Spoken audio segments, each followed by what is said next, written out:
ಬರುತ್ತೆ. ಜೊತೆಗೆ ಬೇರೆ ಕಡೆ ಎಲ್ಲೇ ಹೋದ್ರು ಕೂಡ ಹಳೆ ಮೈಸೂರು ಭಾಗದಲ್ಲಿ ಪತ್ರಿಕಾಗೋಷ್ಠಿ ಮಾಡಿದ್ರೆ ಪ್ರತಿಯೊಂದು ಗೌಡರು ಮೊನ್ನೆ ವಿಚಾರವನ್ನು ಪ್ರಸ್ತಾಪ ಮಾಡಿದ್ರು. ದೇವೇಗೌಡರು ಹೇಳಿದ್ದಾರೆ ಲೋಕಲ್ ನಾವು ಪ್ರತ್ಯೇಕವಾಗಿ ಚುನಾವಣೆ ಮಾಡೋಣ ಅಂತ. ಬಟ್ ಡಿ ಕೆ ಕುಮಾರಸ್ವಾಮಿ ಅವರು ಮೈತ್ರಿ ಇರುವಾಗ ಕುಮಾರಸ್ವಾಮಿ ಅವರೇ ಮುಖ್ಯಮಂತ್ರಿ, ನಾವು ಇಷ್ಟು ತರ್ತೀವಿ ಅಂತ ಹೇಗೆ ಹೇಳ್ತಾರೆ? ಅವರೇ ಒಪ್ಪಂದ ಆಗಿದೆ ಸರ್. 4 ಗೋಡೆ ಮಧ್ಯೆ ಕೂತು ಮಾತನಾಡ್ತಕ್ಕಂಥ ವಿಚಾರವನ್ನ ತಾವು ಕೂಡ ಪ್ರಸ್ತಾಪ ಮಾಡಿದ್ದೀರಿ. ಒಂದು ಬಾರಿ ನಾನು ಹೇಳಲೇಬೇಕು, ಹೇಳ್ತೇನೆ. ನನಗೇನು ಈ ವಿಚಾರದಲ್ಲಿ ಮಾತನಾಡೋಕೆ ಮುಜುಗರ ಏನಿಲ್ಲ. ನಾವ್ಯಾರು ಕೂಡ ಪಕ್ಷಕ್ಕಿಂತ ದೊಡ್ಡವರು ಯಾರೂ ಇಲ್ಲ. ನಮ್ದೊಂದು ರಾಷ್ಟ್ರೀಯ ಪಕ್ಷ ಇದೆ. ನಮ್ಮ ರಾಷ್ಟ್ರೀಯ ನಾಯಕರು ಕೂತು ಚರ್ಚೆ ಮಾಡಿ ಬಿಜೆಪಿ ಮತ್ತು ಜೆಡಿಎಸ್ ಒಟ್ಟಿಗೆ ಹೋಗಬೇಕು ಅಂತೇಳಿ ಲೋಕಸಭಾ ಚುನಾವಣೆಯಲ್ಲಿ ತೆಗೆದುಕೊಂಡಂತ ನಿರ್ಣಯವನ್ನ ಯಾರೂ ಕೂಡ ಅದನ್ನು ಪ್ರಶ್ನೆ ಮಾಡದೆ ನಾವು ಅದನ್ನು ಒಪ್ಕೊಂಡಿದ್ದೇವೆ. ಚುನಾವಣೆ ಎದುರಿಸಿದ್ದೇವೆ. ಒಟ್ಟಾರೆಯಾಗಿ 19 ಸ್ಥಾನಗಳನ್ನು ಕೂಡ ನಾವು ಗೆದ್ದಿದ್ದೇವೆ. ಸಂಸದರನ್ನು ಕೂಡ ನಾವು ಗೆದ್ದಿದ್ದೇವೆ. ಕಾಂಗ್ರೆಸ್ನವರು 25 ಸೀಟ್ ಗೆಲ್ತೇವೆ ಅಂತ ಹೇಳ್ತಾರೆ. ಅದ್ರ ಮಧ್ಯನೂ ಕೂಡ 19 ಸೀಟನ್ನು ಸಂಸದನ್ನು ನಾವು ಗೆಲ್ಸಿದ್ದೇವೆ.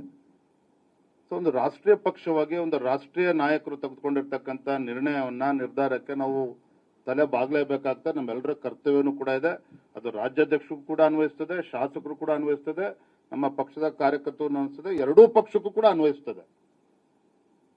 ನಾನು ಕೂಡ ನನ್ನ ಮೊನ್ನೆ ಕೆಲವು ಮುಖಂಡರ ಹತ್ರ ಚರ್ಚೆ ಮಾಡಿದ್ದೇನೆ. ಇದು ಯಾರು ಮುಖ್ಯಮಂತ್ರಿ ಆಗಬೇಕು ಚರ್ಚೆ ತೆಗೆದಿರೋದು ಜೆಡಿಎಸ್ ಪಕ್ಷ. ಅದಕ್ಕೆ ನಾವು ಉತ್ತರ ಕೊಟ್ಟಿವೆ ಅನ್ನೋ ಉತ್ತರವನ್ನು ನಮ್ಮವ್ರು ನೀಡಿದ್ರು. ಅದನ್ನ ಹೇಳಿದ್ದೇನೆ, ಇದು ಯಾವುದು ಕೂಡ ಚರ್ಚೆ ಮಾಡಬೇಡಿ. ಜೆಡಿಎಸ್ ಪಕ್ಷದವ್ರು ಯಾರು ಏನ್ ಹೇಳಿಕೆ ಕೊಟ್ಟರು ಕೂಡ ನಾವು ಕೂತ್ ಮಾತನಾಡ್ತೇವೆ. ನಾನು ಕೂಡ ಕುಮಾರಸ್ವಾಮಿ ಹತ್ರ ಮಾತನಾಡ್ತೇನೆ. ಅದ್ರ ಬಗ್ಗೆ ನಮ್ಗೇನು ಮುಜುಗರ ಇಲ್ಲ. ನಮ್ಮ ಮುಂದೆ ಇರ್ತಕ್ಕಂಥ ಗುರಿ ಹಾಗೂ ಆದ್ಯತೆ ಈ ನಾಲಾಯಕ ಕಾಂಗ್ರೆಸ್ ಸರ್ಕಾರವನ್ನ, ಈ ಭ್ರಷ್ಟ ಕಾಂಗ್ರೆಸ್ ಸರ್ಕಾರನ ಕಿತ್ತೊಗಿಬೇಕು. ಅದಕ್ಕೇನು ಸ್ಟ್ರಾಟಜಿ ಮಾಡ್ಬೇಕು ಅದ್ರ ಬಗ್ಗೆ ನಾವು ತಲೆ ಕೆಡಿಸ್ಕೊಳ್ತೇವೆ. ನಾನಿದು ಮೊದಲ ಬಾರಿ ಹೇಳಿದ್ದು.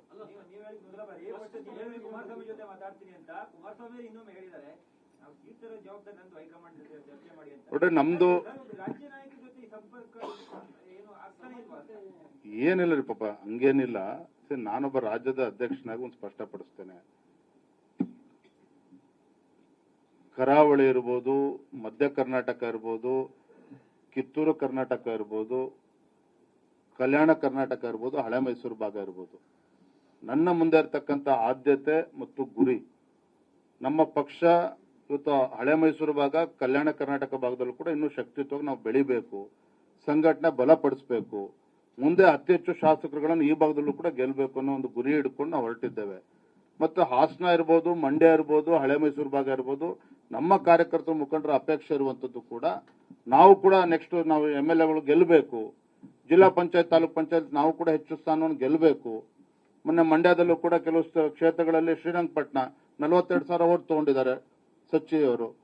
ಅದೇ ರೀತಿ ನಮ್ಮ ಸ್ವಾಮಿ ಅವರು ಕೂಡ 38,000 ಓಟ್ ತಗೊಂಡಿದ್ದಾರೆ. ಹಾಗಾಗಿ ಈ ರೀತಿ ವಿಚಾರಗಳಿದ್ದಾವೆ. ನಾನು ಆಗ್ಲೇ ಹೇಳಿದ್ನಲ್ಲ, ಇದೆಲ್ಲವನ್ನೂ ಕೂಡ ಕುಮಾರಸ್ವಾಮಿ ಅವ್ರ ಜೊತೆ ಕೂತು ನಾನೇ ಮಾತನಾಡ್ತೇನೆ. ಮಾತಾಡಿ ನಮ್ಮ ಗುರಿ ಸ್ಪಷ್ಟವಾಗಿದೆ. ಈ ಕಾಂಗ್ರೆಸ್ ಸರ್ಕಾರನ ಕಿತ್ತೊಗಿಬೇಕು. ಆ ನಿಟ್ಟಿನಲ್ಲಿ ಒಟ್ಟಿಗೆ ಹೋಗ್ತೇವೆ. ಅದಕ್ಕೆ ಹೇಳಿದ್ನಲ್ಲ, ಇದನ್ನೆಲ್ಲವನ್ನು ಕೂಡ ಪಕ್ಷದ ವೇದಿಕೆಯನ್ನು ಮುಖಂಡರು ಚರ್ಚೆ ಮಾಡಿದ್ದೇನೆ. ಅವ್ರು ಏನಂತಂದ್ರೆ ಇದು ಶುರುವಾಗಿದ್ದೆ ಅಲ್ಲಿಂದ ಅಂತದ್ದು. ನಾನು ಯಾರು ಶುರು ಮಾಡಿರೋ ಮುಖ್ಯ ಅಲ್ಲ, ನಾವು ಒಟ್ಟಿಗೆ ಹೋಗ್ಬೇಕು ಅನ್ನೋದು ಮುಖ್ಯ ಅನ್ನೋದು ನಾನು ಸ್ಪಷ್ಟತೆಯನ್ನು ಕೊಟ್ಟಿದ್ದೇನೆ.